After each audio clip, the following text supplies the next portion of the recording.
Yeah, my name is Chad Smith. I'm the owner and founder of Five Lions Digital Marketing. And what we do is we help small businesses learn how to structure their marketing strategies so that they can thrive and scale or even automate most processes. I love that. And how did you come up with the name Five Lions? Woohoo, that's a long story. Ooh, Well, back in the day when I was little, back when I was little Chad, there was a cartoon that I loved called Five Lions. No, I'm sorry, it was called Voltron, the Defender of the Universe. It was this giant robot that was made from five robot lions. So whenever stuff got, stuff went to got hell, heavy. Yeah. these five lions formed this giant robot defender. So I align it with the fact that most of my clients, when I talk to them, they usually have all their marketing and branding. It's all like piecemealed out, and everything is its own little thing. But that's inefficient, and for the most part, it's overwhelming. So what I do is I help bring all these pieces together to form one cohesive strategy. We form Voltron in their business. I love that. That's great. I love that your childhood kind of took inspiration there. That's great. And now I would like to ask you, can you share the story of how your agency got started and what inspired you to venture into digital marketing? Well, I spent about 25 years in the fitness space. So I was a coach, trainer, and a gym owner for a long period of time. And when I decided to exit the fitness business, I found that I'd collected a very specific set of skills. Alongside the art and science of coaching, I also developed skills in the art and science of marketing, as I was able to grow a multiple six-figure gym business in the middle of an economically depressed area. And so I just took these skills and developed what I call the elite acquisition system to help install this system into businesses to help them streamline their processes and attract their most desired clients. Yeah, I love that. That's a great answer there. And then the type of services that you do provide for these clients, you have SEO, Google ads, Facebook ads, TikTok ads, listings, social posting, content, websites, all kinds of good stuff. What are you currently seeing right now that are some trends that clients are coming to you for when it comes to getting help for their social media or anything that involves being online? The main thing that people are coming to me for is how the heck do we make all this work? Because if you listen to the gurus, SEO is dead, email is dead, organic social media is dead, Google's no good anymore. Well, then what the hell works if all these things are dead? But what we find is that depending on who you are as a business, this is what we help our clients understand.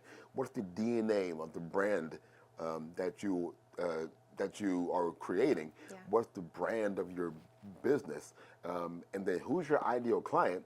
And then what are the channels to which we can get the low-hanging fruit to get those clients? So for some people, some of my clients, they crush it with Google. Some clients, they crush it with ads. Some people are awful with ads.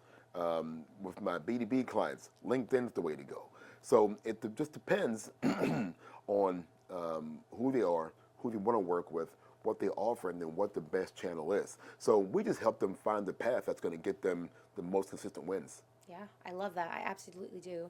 And then I'd like to ask, what trends or changes in digital marketing have surprised you the most in recent years? I was surprised how fast we integrated AI into what we do. It's been amazing and terrifying all at the same time, just how fast we've integrated AI into almost everything that we do.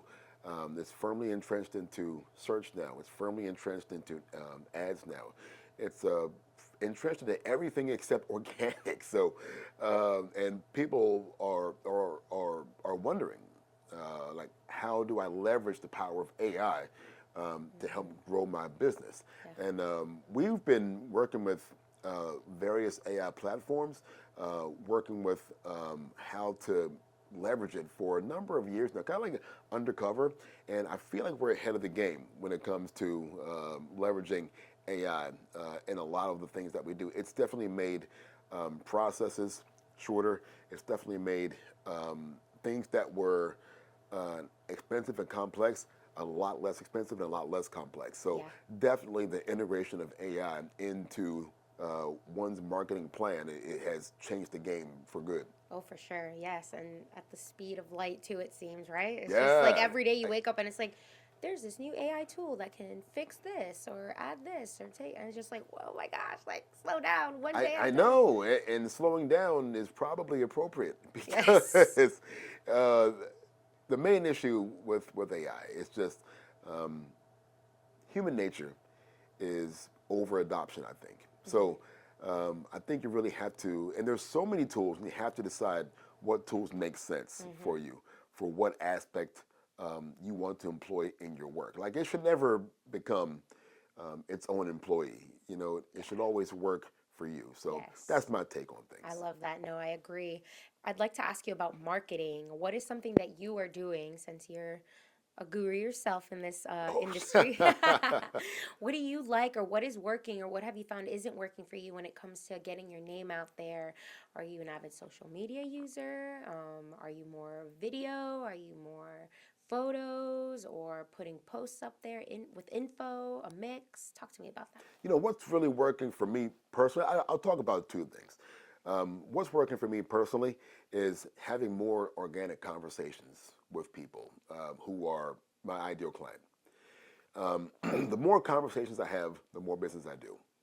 So I don't I don't like um, I don't like completely going hands off with my marketing. Mm. I like to lead everything to an organic conversation. So if I run an ad campaign, I want it to end in an organic conversation. If I run a LinkedIn automation, I want it to end in an organic conversation. If I run an outbound email campaign, I want it to end in an organic conversation. I'm old school like that, but Yeah. I like people need to get to know you, like you, and trust you. And the best way to do that is to actually talk to them.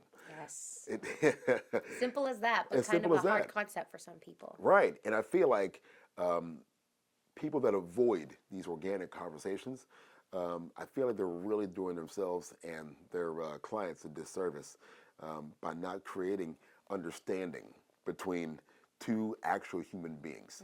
Hmm. So that's I think that's what I would like to see people get back to more. It's just getting back to genuine human connections Yes. when they're talking to prospective clients. Yeah, absolutely. I couldn't agree more with that. I truly believe in that as well, and just having those honest and real and raw conversations with Just like we're people. doing right now. Yeah, exactly. See, Right? I'm The getting to same. know you, like you, and trust you. Thank you. Same here. The feeling is mutual. And then, how do you stay ahead of the curve in such a fast evolving industry like we just talked about? What are some resources that you like to use to keep you up to date? I like to make successful millionaire entrepreneurs my best friends. Now, ask me how I do that. How do you do that? Well, it's a good question. I'm glad you asked it. The way I do that is I listen to podcasts. One of my actual mentors is like a multi-billion-dollar guy now, Alex Hormozi. I was in his coaching program years ago when I was a gym owner, and I listened to his podcast almost daily, just because he's always so full of great, just like what's working now information. I listen to a lot of other podcasts. I follow top people on social. Like I just recently joined Blue Sky, and Blue Sky, yeah. I got my marketing starter pack. Right? Do you use starter packs? Yes. Right? I use my marketing starter pack, and I follow and I learn and I absorb people's content. I read books. Like I just read a great book a while back called Influence by Robert Cialdini. Great book, all about human psychology and how to build trustworthy influence within your circle. Hmm. So that's what I do. I just make friends with successful entrepreneurs, and I try to learn as much as I can, as often as I can. That's smart. Thank you for sharing that. I'm sure a lot of people who are entrepreneurs and are listening to this will find that insightful, because maybe they're struggling to find out, like, where can I find the best? Well, look at some mentors, look at the people who are doing it, take note from them, and try to just see if you can get a mentor that can help guide you and steer you in that right I direction. like YouTube University. There you go. That one. You can learn whatever you need to learn on YouTube for free or for, what's it, like $14 a month? For Something like that. YouTube, what's it called? YouTube YouTube Premium? TV. Yeah, something Premium, like that. yeah. Yeah, you can learn it. It's all there. We've never had a time where we've had greater access to information than right here, right now. So That's there's right. no excuse to be behind on anything because it's right here in your fingertips. I love that. Thank you. Oh, and what's it called? Audiobooks are crucial Audiobooks. too. Audiobooks. Oh yeah. That way you don't have to read. You can just listen while you're driving, getting Listen. groceries, right? Right? I compliment it. I like to read the book, listen to the audiobook, and go to that author's podcast. I love it. Thanks for sharing that. These are really insightful tips. Full immersion. Period. How do you approach developing a customized digital marketing strategy when it comes to a client? That is a great question. And it's something that I get asked a lot. And really, it's just getting back to the basics. People tend to make their marketing way too complicated. Like the first step is, who are you? Who are you? A, as an entrepreneur. And B, who are you as a business? Who's your ideal client and why? Like, why should they run through a wall to get to what you're selling? And that's it. Really, who are you? Who are you as a business? Who's your ideal client? And why should they run through a wall to work with you? Right? If you can answer those 4 questions, that is a solid foundation for a plan. Now it's all about, how do I go to market? So that's the hard part. The work is in those 4 questions. And most people that I work with have never even asked themselves that. They have a great product, or they have a service, and they have, if I build it, there will come mindset. And that doesn't work, right? You might get lucky, you might, get some business. But for the most part, you have to sit and just do a deep dive into those 4 questions. Who am I? Who am I as a business? Who's my ideal client? And why should they run through a wall to work with me? So if you just sit with that for a good period of time and flesh it out, put it on paper, right? The execution plan begins to form itself. Make sense? Yes, I love that. I love the 4th question. Like, why should people run through a wall for you? That's Right? a good Like, one. That's a great one. Yeah, because you don't just want them to work with you. You want them to be excited to work with you. You want them to have like pride of ownership. You want them to be like, man, this is my guy. Like, oh no, your guy stinks. Like, for instance, like for instance, think about who was the last person that gave you a good service? Who was it? I'd say my haircut girl. Your haircut girl. How long have you? And the hair looks amazing, by the way. Wow, thank you. How long have you been seeing this particular stylist? Honestly, maybe 2 years now. 2 years. I switched because the other one was a little bit farther. Ah, okay. But maybe if you weren't as far, would you have switched? No, No. Why? because of the convenience and like being on the road. I just want it to be closer, and I made sure I did my research and I looked at this new girl's work and I liked it. So I was like, okay, it's just as good as this girl. So let me go ahead and make that switch because she's closer to home. Did you send referrals Did I send referrals? to your stylist? Actually, no. I should. Wow. Okay. See, now that's an example of just being okay. What about leaving? Damn. See? What Just about being leaving okay. a good review? Does that count? I mean, that counts. However, what I want is for someone to be so excited about working with me that they become my flag bearer. Have you ever watched like Game of Thrones? You've got your My bannerman. husband has, but I haven't. Yeah, well, listen, we can't be friends. Listen, well, Dang. you have bannermen, people who carry your banner to war, and that's what you want to create with your clientele. You want people who will go to war for you. If someone says one bad thing about you online, they're coming for them. Like if you look at Beyonce, the Beehive, right? Beehive, don't mess with them. Look, right? But that's what you want because you want people to be excited. You want people to feel like they're a part of something bigger than them, right? They're a part. So if you don't have that, I feel like you got to go and you have to examine what can I do to make people fiercely in love with my brand Yeah. and go to war for me. Oh yeah, I love that how you just clocked me. You're just like, that was okay. I mean, Like, it was just give an me okay. respect. It was just an okay service. Damn. Okay. All right. Damn. I hope she doesn't hear this. It's okay. No, it's all good. It's all good. We're just getting real and raw here. That's what I like. That's why we're here. That's how we do it. That's how we do it. And that's how we're gonna keep doing it. Okay. Thank you. Love it. And then let's see. What do you believe is the most overlooked element in a successful marketing campaign? Good question. I think the most overlooked element is no matter is maintaining a solid website that is your best salesperson. Most, according to research, about 95% of websites that are online get no organic traffic. Well, Like none. So that tells me that people are building these websites and they're just sitting there. They're not doing anything with them, right? So they spent who knows how much money. I've heard as much as like 12, 15, $20,000 for a website, which is ridiculous. We'll do it for far less. But then they don't do anything with them. Uh, so what's the point in spending all this time and all this money getting this beautiful website created, then you send no one to it? Or you put all your best content on social media, which you don't own. We saw recently with the TikTok problems. oh yes. Right? That's the single basket theory. You're putting all your hopes and dreams into a single basket. If that basket goes away, your whole business is wrecked. Yeah. Right? So, people, you own your website. Use it. It's still legit. Google still loves websites. Right? So, put lots of content on your website. Make your copy compelling and make sure it converts. Make sure that you have enough testimonials on your website that builds authority, right? Show people what you can do and what you have done and who you do it for. So that's the elements of a great website. It's when they get there, do they stay? When they get there and they stay, do they consume your content? When they get there and they stay and consume your content, are they converting into either joining your email list or booking a phone call? Number two, the most overlooked thing is email. People, email. Email is still a thing. Yes, People it have is. been declaring email dead for like 20 years, but email still has the highest ROI of over time of any marketing channel. Email is still the king, and you own your list.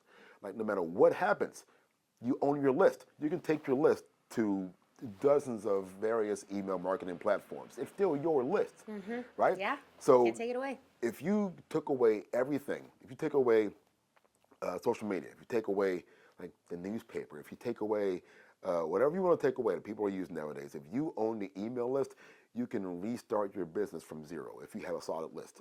So focus on cultivating that list, focus on producing great content for that list, and focus on writing your email copy so that it converts on demand. Absolutely. Yeah, no, email is so powerful. I love email. I love getting like those promo codes if you wouldn't sign up or just getting information and newsletters from some of them, the ones that obviously offer something and stand out, right? Because sometimes you're just like, okay, this email keeps coming and I don't, it's just spamming. It's not really Right. doing anything for me.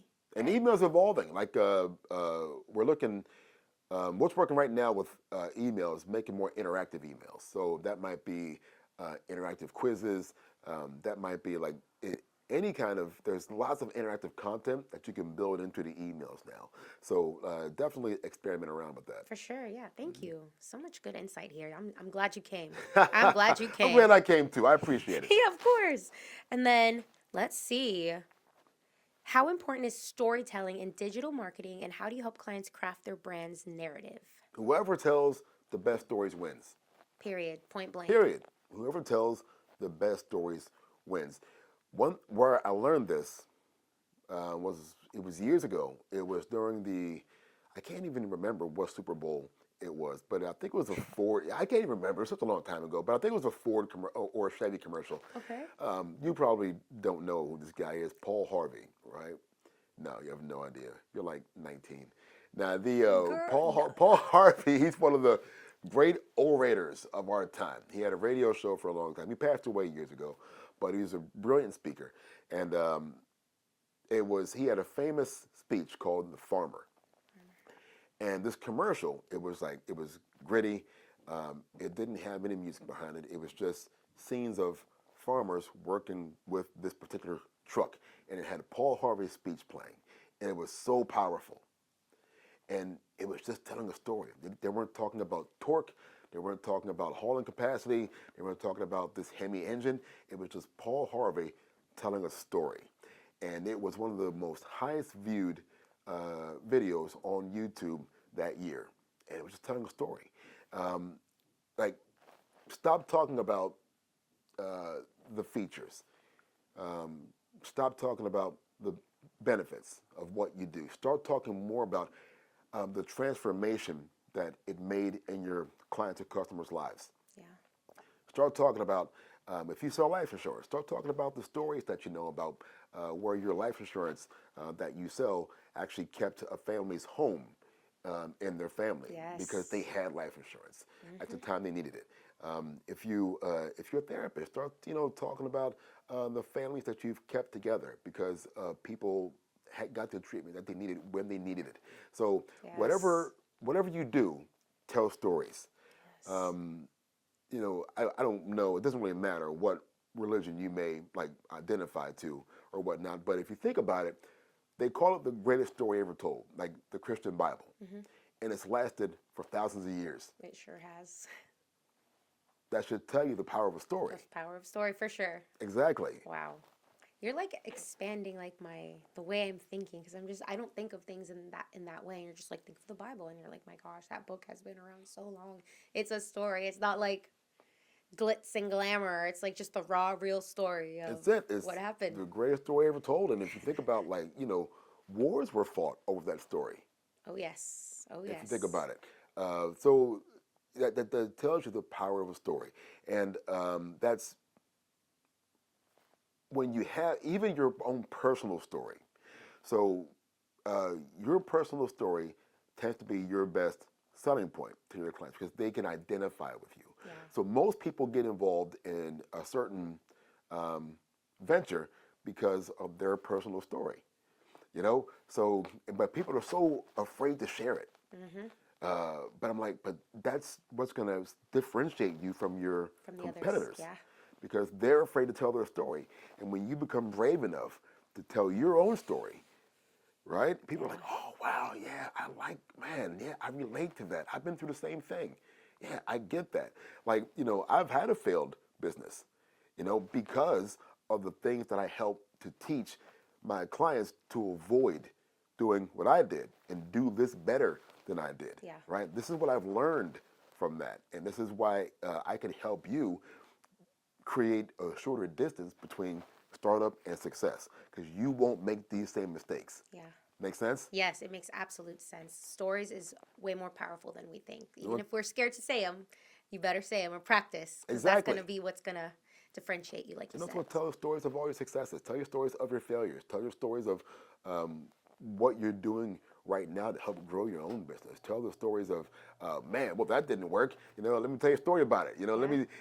So that's it. You know what they say? Facts tell, stories sell. Absolutely. Thank you. Again, thank you so much. I could talk to you all day, literally. Time has already like flown by. I'm just like, what? Nah, But forget that timer. Let's keep going. I got all day. it's just we have people coming. But yes, anyway, I wish.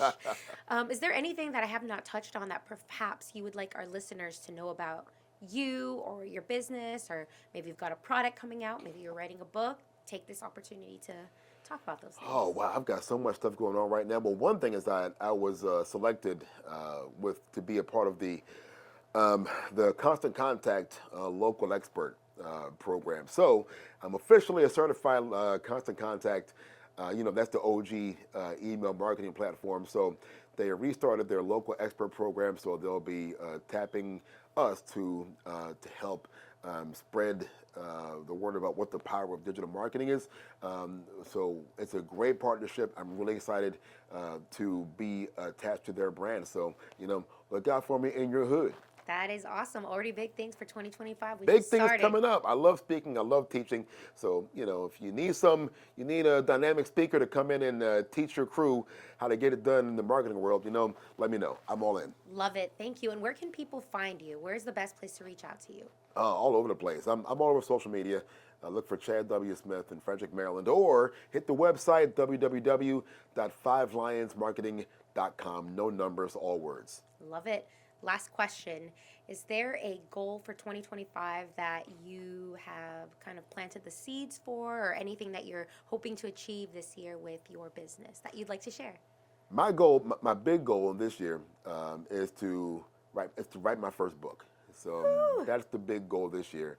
And I've got certain financial goals that I have also, which I will keep to myself. Yes. Yes. Until it happens, then you Exactly. can share. Yeah. Don't let them know your next move, you know? Exactly. But the big goal is to write and finish the book. So that's coming soon. Wonderful. Thank you so much for being on the podcast. I really appreciate your time coming here and so much wisdom and knowledge that I'm sure, again, a lot of people, entrepreneurs, business owners are going to be quite amazed when they listen to. Thank you very much. My pleasure.